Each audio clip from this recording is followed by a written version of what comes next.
Texas, and of course, one of our pavement racing families here, long time, the Texas legend, Greg Davidson, his son, Chris Davidson. We all know our man, old Christopher, one of our favorite dudes that we were talking about right here. These guys, they head off to the 49th annual Hardee's Rattler 250 this past weekend at South Alabama Speedway, and a great job by the folks there at South Alabama to make this happen with the rainstorms and so forth that were coming along.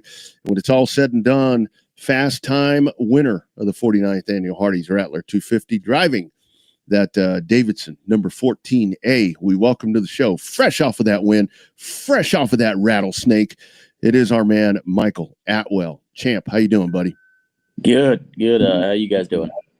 Doing well, Michael. Doing well. So, in knowing the Davidsons as Bobby and I know them, how was the celebration after that big win? It was by the end of the night, it got a little dark. But it's always a good time drinking with those guys and celebrating a big win like that. We needed to get the monkey off our back, and this weekend couldn't have gone any better. Like you said, put it on the pole and lead almost every lap, and it was really cool seeing the smile on Chris's face and Mike's face, and we celebrated for sure afterwards. No doubt. So, Michael, you talk about the monkey off your back. The rattlesnake probably had a tendency to scare that thing off. So we ask everybody that wins a Rattler, how were the nerves doing when you had that thing kind of buzzing right by your head, right by your ear when they go to take them victory lane photos and that rattlesnake's wrapped around you? I wasn't really too worried about it. The adrenaline was pumping. Obviously, we won the race, so I was excited to get it around my neck. And the guy standing behind me, and he's like, "Make sure you don't make any sudden movements." I'm like, "Okay." And as he's saying that, I get a cramp in my hamstring. I'm like, "Oh God, please, can we hurry this up?" Oh my God. Yeah. The year I was down there at Atwell, they were like, "Okay, come down." I was doing play-by-play for the race. They're like, we want to do a picture of you with the snake. I'm like, no, I'm not going to do that. I mean, if I was driving, maybe, but just being here a motor mouth, I'm not going to go do that. I want to ask you about so just the whole. Let's talk about the weekend, because obviously it got kind of shifted around with everything that happened. I think Ricky and the crew did just a tremendous job. They had a backup plan. Ryan McCullough was on with us last week and talked about here's what's probably going to happen. Kind of talk about how all the wheels in motion happened with that to where you got moved to the traditional Sunday race day and so forth. Yeah, it's funny. Obviously, they moved it up to Saturday there to try and stay away from inclement weather like we normally have every year for that race. Normally, rains on Sunday, and Saturday is perfect. So try and do the right thing, move it up to Saturday, and Saturday is the terrible day, and Sunday is perfect. But the UARA team and Ricky Brooks, I mean, they do a really, really good job of keeping everything organized. They made a call pretty early in the day on Saturday, just to let everybody know that we were going to qualify and then we were going to run the race Sunday. And we had come up and tested previous to last weekend just to work on a few things and that kind of stuff. So when we went and tested, the track was really green. There was no rubber down on it. So showing back up, obviously they had laid a lot of rubber down Wednesday, and the car was still good. But I was happy that we got to race Sunday after it rained a lot, because I knew the beginning of that race there, the track was going to be pretty green, and we were going to have a good car. So, I mean, hats off to those guys for making it look effortless and, trying to plan and get something like that done in such a crammed time space and keep everybody happy. But they did one hell of a job. Yeah, absolutely. So, Michael, one of the things that we talk about on this show and other shows, we've had Ricky on and some of the other guys, is that it seems like the pomp and circumstance is not as much there as within other series and spaces. And it's like a lot of guys are drawn to the simplicity of these smaller shows where you don't have to spend, 3 or 4 sets of tires trying to do practice after practice after practice. You show up generally on a Friday practice, you qualify in on a Saturday afternoon, and you race a decent race on Saturday night.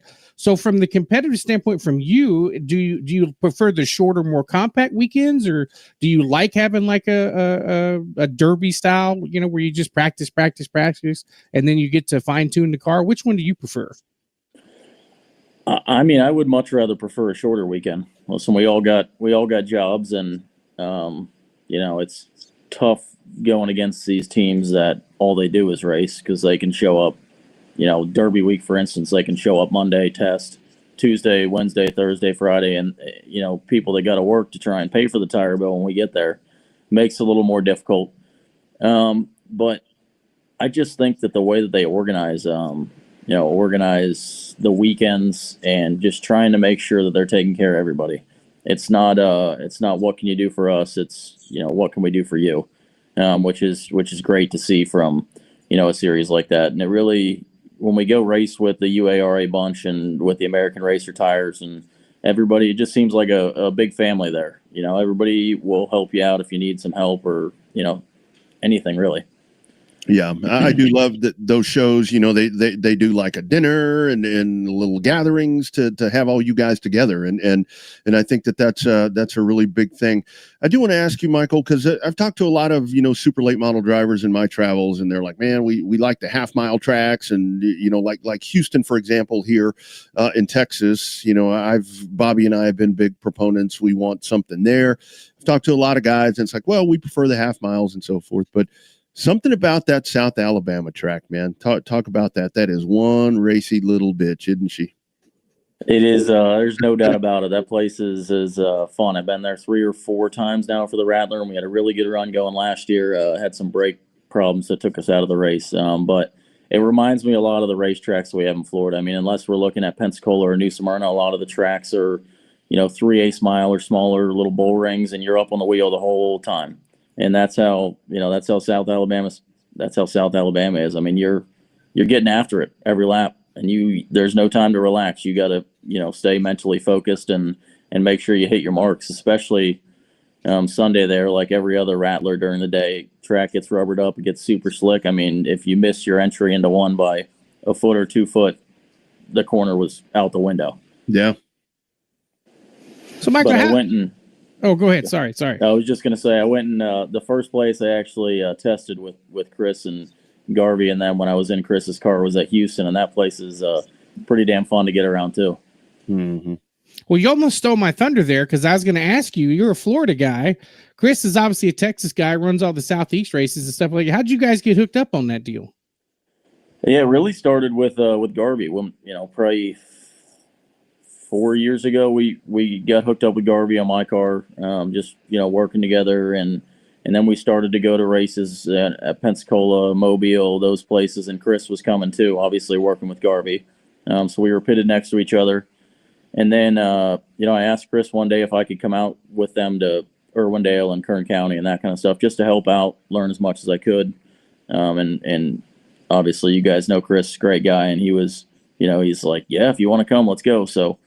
Went out there and worked with them and just tried to learn as much as I could. And I guess he decided that he should give me a shot. And, happy that he did. Last year was the first year with him. And we had a lot of really good races, a lot of good runs, Berlin, Wenatchee, Bradenton, and just had terrible, terrible luck leading and breaking or, something stupid happening. So it's really nice first race of the year to get, like I said, get the monkey off our back and see everybody smiling, everybody excited. No doubt about that. And kind of talk about the Mike Garvey edition right there. I mean, when I realized that Chris was going to, have that alliance there with Garvey, it's like, man, you add that experience and that savviness and all that, that's something right there. When you talk about a toolkit, it doesn't get much sharper than a $2 pistol than that dude right there. Yeah, there's no doubt. It's always nice being able to lean on him, lean on him for information and just stuff during the race. I mean, just minute things that he may say or make me think a different way about something is always great. And I think that's what's great about working with Chris and Mike is, we go out there practice and I can, tell them what the car's doing feel wise, and then we all can come up with our own ideas. Okay, how do we attack this? How do we, if we're tight on entry, how can we attack this? And we have 3 different ideas, and most of the time we meet in the middle, which is good. I think that helps us solve the problems faster when we're all up to speed and thinking about what's going on with the car. No doubt. So here's an interesting one. I want to put your nuts in a vice on this, and you can answer it however you want to, as much or as little as you want to. The current state of super late model racing. on paper doesn't look like it's very unified. You're a competitor in the spectrum of this course of it. Where is it? Is it too divided? Do you have to pick one side? Do you do both? I mean, talk about that a little bit. The state of super late model racing right now. It's definitely not unified. That's for sure. We've seen things in the past few weeks that have occurred between the series that just sit back and shake your head. It's like, what's the point of even releasing statements like that? It does no good for super late model racing. It changes nothing, except for we're basically trying to screw other programs. When it comes to running both series, I don't think that you have to choose one. I think it's more so, what you prefer. We were the end of last year. I thought we were really good on the American Racer tires, and I thought we had a really good package for the Hoosiers, the ST1s and ST2s. And then come to this year, and Hoosiers at it again, changing tires. So it's like throw the notebook out the window. We got to start from scratch again. So I like the fact that UARA, you know what you're going to get when you show up. You know that the tire is going to allow you to race, however many laps you want to go. You know that you can back off for 5 laps, cool them down, and go back after it. You know that you're going to show up and Ricky's going to have a good program going, and everybody's going to do their best to try and make you have an enjoyable time. And I'm not saying that the other series don't do that. It's a struggle when we have a tire company that keeps switching things up from, people complaining without asking the majority. They're asking a select few. And then also, I don't think it's good business to try and screw somebody else, another program out of races or try and back them to pole cars from one series, to the other. So, we plan on running some of the ASA races this year, but I think we're strictly or solely going to focus a lot of attention on the UARA this year. Yeah. And I think a lot of that also is, Michael, because it's like a lot of these events, it does come down to, and you mentioned tires and so forth, it comes down to tire selling events. I've always said, to where it's like whoever the tire guy is at X race, they're going to have a great weekend because it's practice. And like you guys were talking about, a very condensed show, that alleviates a lot of stress for the race teams. And I think that your thoughts, maybe some of these things that happen in mandates and statements and so forth, they're forgetting about their customers, and that's you guys, the race teams. Yeah, no doubt. I always, after the race, if we're in victory lane or if we're in the top 3, I try and say thank you to the race fans, number one. Mm-hmm. But like you just said, these series, they're, customers are us and the people that come to watch us. So it's tough.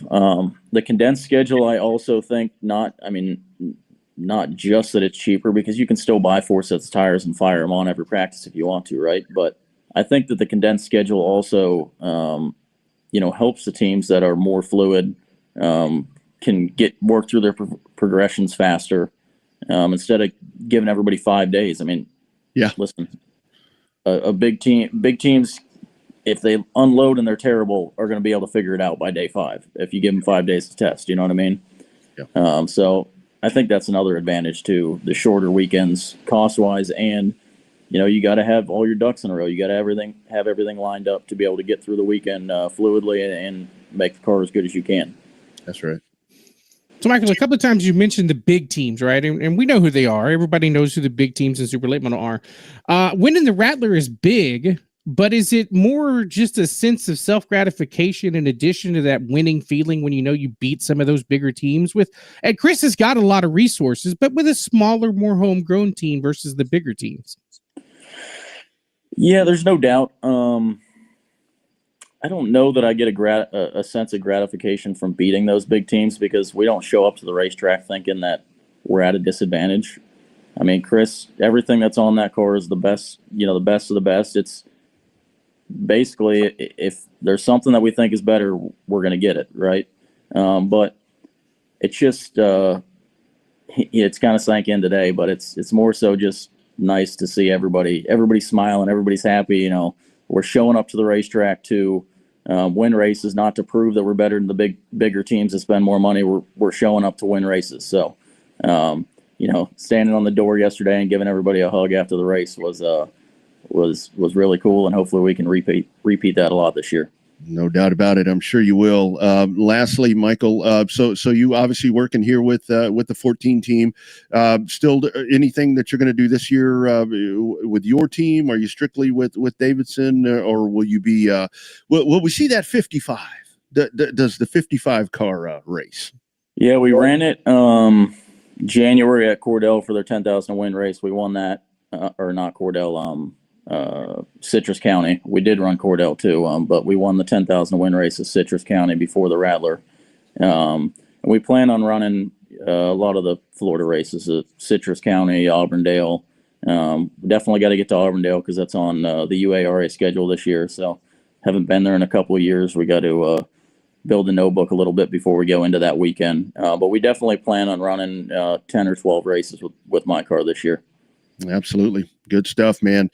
Congratulations on that drive, man, and thank you for jumping on with us, man. We always try to reach out, and we want the winners. We want them on Monday. It's a Winners Monday, and congratulations to you. Shake Chris's hand for us and tell him we'll see you guys down the road, I'm sure, somewhere. All right. Well, thank you guys for having me, and thanks for all you do for racing. I appreciate it. Thanks a lot, Michael. Take care, brother. Have a good night. You bet. Here he goes, Michael Atwell, winner of the Rattler 250.